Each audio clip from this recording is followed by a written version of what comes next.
Kalau ikut agen, apalah agen A, agen B, pasti bakal dibantu, nggak akan ditelantarkan gitu. Semuanya lebih gampang. Itu tuh omong kosong nomor satu sih kalau aku bilang. Soalnya emang ya in real world, di dunia nyata ya kita semua harus mandiri gitu kan. Ya.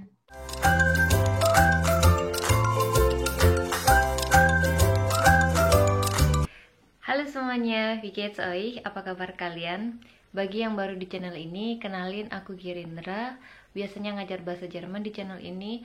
Aku suka sharing semua hal dan berbagi info seputar Jerman di blog Dengspa. Di awal tahun 2019, ada beberapa Azubi atau orang yang melakukan Ausbildung melalui agen yang harus gagal pindah betrieb, pindah perusahaan. Rata-rata takut akan denda yang harus dibebankan kepada mereka oleh agen sebesar 50 juta. Namun sayangnya tak banyak dari mereka yang mau terbuka berbagi kisahnya tentang itu. Mungkin takut.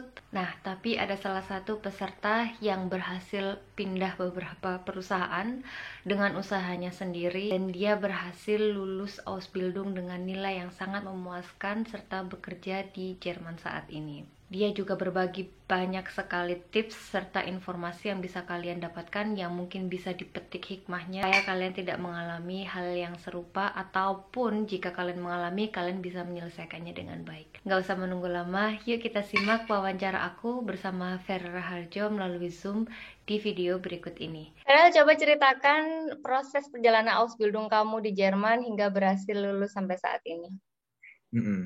Jadi aku pertama datang ke Jerman itu 2018, September 2018.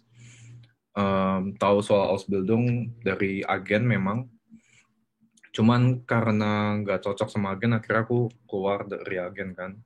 Aku pertama kali nyampe itu di Mecklenburg-Vorpommern di Kühlungsborn namanya, di di situ Ostdeutschland situ.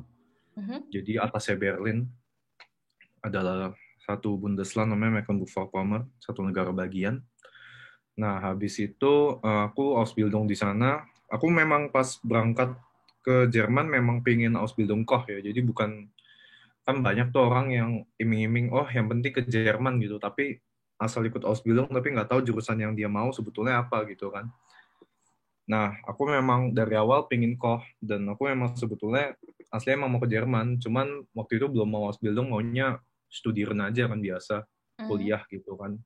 Makanya itu juga udah belajar bahasa Jerman segalanya, udah nyari Stottcall segala, ambil kurs yang mana dan sebagainya. Jadi masalah teknisnya soal kuliah sebenarnya udah cukup siap waktu itu. Cuman begitu tahu ada Ausbildung terus kayak mikir ya why not gitu kan, kita coba aja. Terus jadinya aku pilih Ausbildung. Nah, aku emang ambil Ausbildung Koch.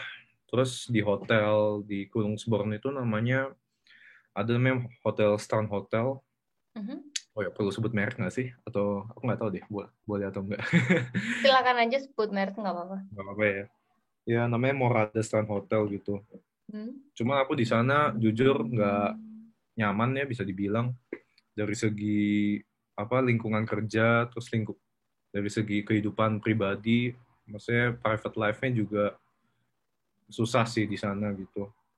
Terus kayak ngerasa, wah ini kayaknya bukan aku sih gitu. Aku kayaknya nggak cocok di sini. Terus juga dari segi tempatnya, itu kan kotanya kecil banget kan ya. Jadi itu bukan kota yang metropolitan kayak Berlin, Frankfurt, München atau Hamburg gitulah. Kotanya kecil banget. Terus kebanyakan opa-oma doang isinya, orang-orang tua semua. Anak mudanya dikit banget. Terus aku ngerasa, wah ini kayaknya aku pindah aja deh. Mau pindah itu pun juga takut juga kan, soalnya lagi-lagi kan agen itu kan ada kayak semacam denda gitu atau ya dia ancaman? denda kan, itu kan semacam kayak ancaman gitu kan, kayak harus selesai Ausbildung kalau nggak didenda sebagainya. Tapi puji Tuhan lancar semuanya, bisa pindah, pokoknya urusannya lancar gitu, dibantu sama orang Jermannya juga dari Jugendmigration-Dienst, itu dari Bundes pokoknya bidang imigrasi Ya, resminya Jerman. JMD ya namanya. JMD, betul, JMD itu yang bantu aku juga. Bahkan sampai pokoknya dari semua orang pemerintah juga bantu aku, dari orang Landkreis Rostocknya sebagainya. akhirnya udah deh aku pindah. Auslander Behörde juga sangat-sangat lancar, baik banget sampai bisa heran juga sih bisa jalan. Ya semua berkat Tuhan sih sebetulnya. Terus Hmm. ya udah deh aku pindah ke Munchen. Di Munchen aku hotelnya ke Mercure kan. Mercure kan grup. Hmm.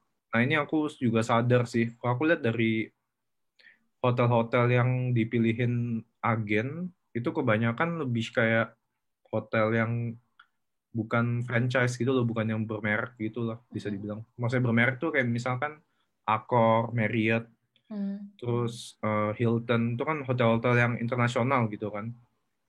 Sementara hotel-hotel yang agentur sering dapat, ada sih yang hotel bagus gitu. Cuman kayak ya merek sendiri gitu, Eigenmarke gitu sebutannya Hmm. Hmm. gitu. Nah, aku pindah ke Mercure, aku kira soalnya emang Accor kan. Accor kan ya kayak Sofitel, Pullman, Mercure, Ibis, yang Hmm. gitu-gitu kan. Nah, aku di Mercure sebetulnya bagus sih, lebih bagus, jauh lebih bagus daripada yang waktu di agentur. Cuman lagi-lagi ya satu dua faktor Ausbildernya sih waktu itu aku dapetnya yang tua banget sih, udah kayak kakek gitu. Terus Hmm. aku kayak rasa nggak belajar banyak. Aku di Frühstück terus. Jadi Frühstück itu apa ya, posisi di mana Ausbildung tahun pertama selalu di situ aja kalau di hotel. Ah. Jadi aku kayak terperangkap gitu, aku nggak improve, aku nggak belajar banyak. Terus akhirnya aku pindah lagi aku jadinya. Jadi aku total pindah tuh sebetulnya 2 kali gitu. Hmm. 3 betrip berbeda, betrip Wow. agen, betrip pilih sendiri, terus aku pindah lagi. Nah Oke. yang pindah terakhir ini, aku lulusnya di betrip yang terakhir ini juga. Sampai sekarang aku masih kerja juga di sini. Hmm. Itu di salah satu bagian dari Marriott. Jadi masih ya kayak Accor, cuman Marriott kan. Marriott kan Amerika kan. Kalau Hmm. Accor kan Prancis kan. Nah, aku pindah ke Rumors Hotel namanya Autograph Collection, itu di Munchen juga.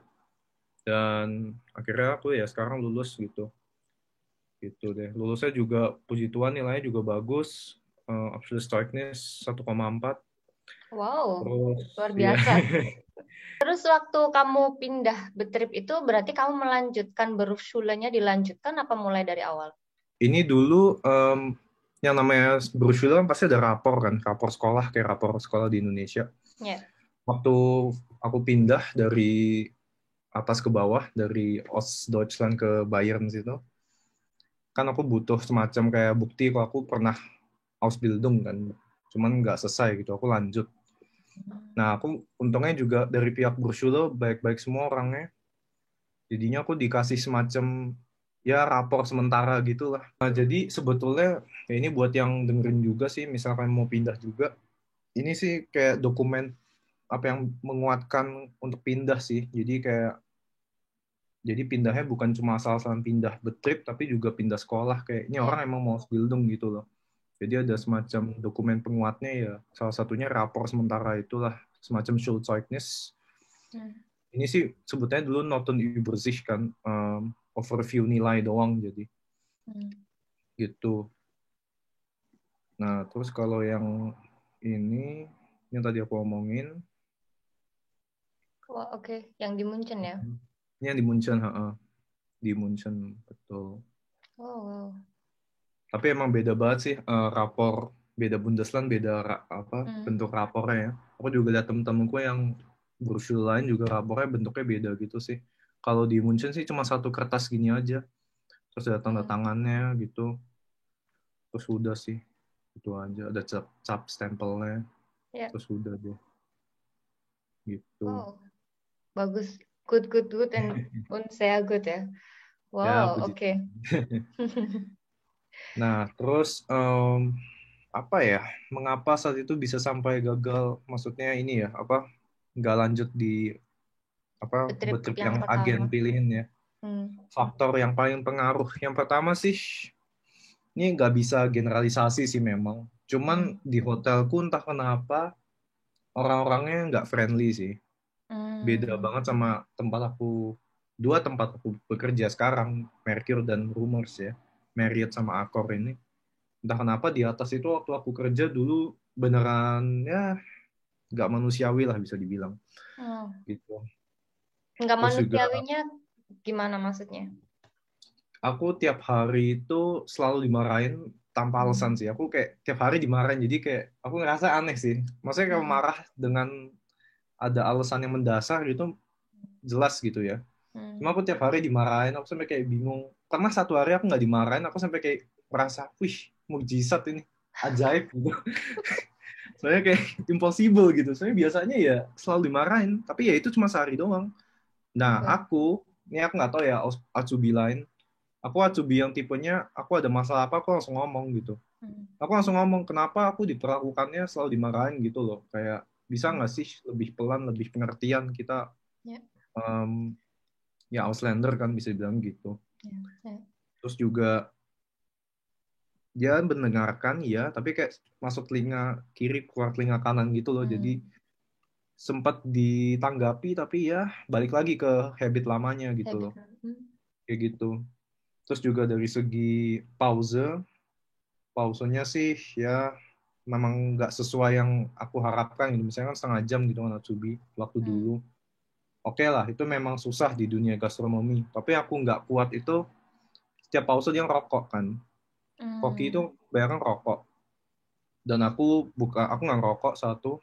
Terus aku paling anti sama asap rokok kan. Jadi aku nggak mau kalau jadi perokok pasif kan. Nah aku selalu bilang aku nggak suka berokok. Mending kalian pause aja, break rokok gitu.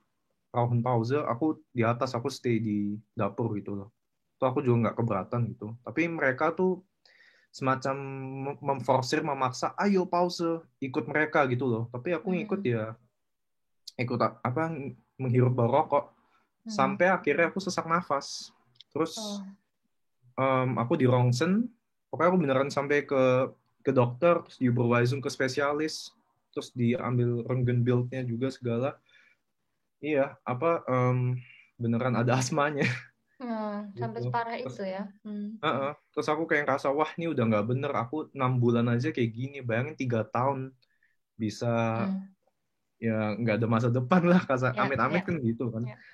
Akhirnya aku ya itu juga faktornya. Terus faktor lain yang tadi aku bilang lingkungan sih, yang kehidupan pribadi juga di kota itu kayak nggak ada apa-apa sih jujur. Nggak ada hiburan, nggak ada apa. Temen juga nggak ada. Cuman yang aku bisa, apa yang bisa dipetik ya kan, dari semua yang jelek ada yang bagusnya bisa dipetik kan. Yang bisa dipetik sih, mungkin ini tapi pribadi ya, aku nggak tahu apa yang lain. Aku ngerasa, kan agentur itu kan kalau ngirim kan sukanya bareng orang Indo kan. Dan aku lebih suka bergaul sama orang Jermannya. Ya mirip Kak Windy gitulah, jadi jadi aku suka ngobrol sama orang Jermannya, itu mengimprove bahasa Jermannya, itu bahasa Jerman kita jadi bagus malah. Sampai mereka kadang suka terpukau kayak, bahasa Jerman kamu bagus banget gitu, kamu berapa lama tinggal di sini gitu-gitu sebagainya. Terus aku kayak, misalkan aku bilang kan, kayak aku baru nyampe September kemarin, mereka tuh kayak nggak percaya gitu loh. Ya terus aku harus jelasin semua kan, aku dulu belajar bahasa Jerman, gini-gini segala.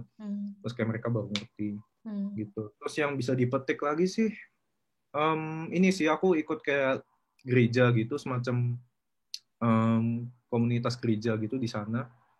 Dan orang-orangnya baik-baik semua sih gitu. Orang Jerman ya di sana Orang komunitasnya. Jerman itu gereja Jerman kok, gereja apa namanya, ya orang-orang tua semua kan, soalnya kan di gereja sana kan yang orang muda dikit juga kan, kebanyakan opa-oma juga, orang lansia semua tapi baik-baik, dan entah kenapa mereka nggak rasis, nggak apa gitu.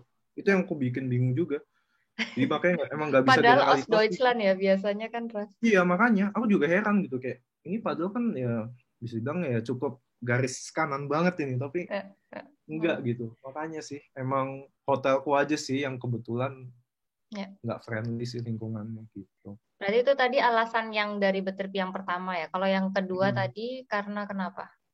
Yang kedua tadi aku bilang karena aku nggak belajar banyak sih. Jadi aku udah pindah. Aku sebenarnya lama loh yang di Betrip kedua tuh 10 bulan, jadi hampir 12 bulan kan. Aku sebenarnya udah kayak, aduh oke lah aku berusaha tahan. Tapi sampai aku berhenti Desember, jadi Desember 2019 aku memutuskan oke aku kundigung ini. Soalnya ini aku udah mau tahun ketiga kan mestinya, tapi aku kayak nggak belajar apa-apa. Nah untungnya aku yang di Betrip yang Marriott ini, yang Rumors ini belajar banyak sih. gitu. Jadi yang paling cocok sampai kamu lulus Ausbildung tuh yang di Betrip yang di ketiga ya. Ya sebenarnya bisa dibilang aku cinta banget sama Betrip yang sekarang, ya enggak juga lah, pasti ada plus minusnya gitu. Cuman memang ya bersyukur aja sih bisa sampai sekarang bisa lulus gitu. Terus Oh iya, mengenai kenapa? pertanyaanku tuh reaksi agen waktu itu gimana? Nah, Apakah ini aku benar-benar tadi mau sama ngomong sekali juga. nggak membantu atau Nah, ini nih. gimana? Video ini akan berlanjut di bagian kedua di mana Farel akan menjabarkan banyak tips untuk kamu yang mau melakukan Ausbildung. Tunggu di video selanjutnya ya. Cheers!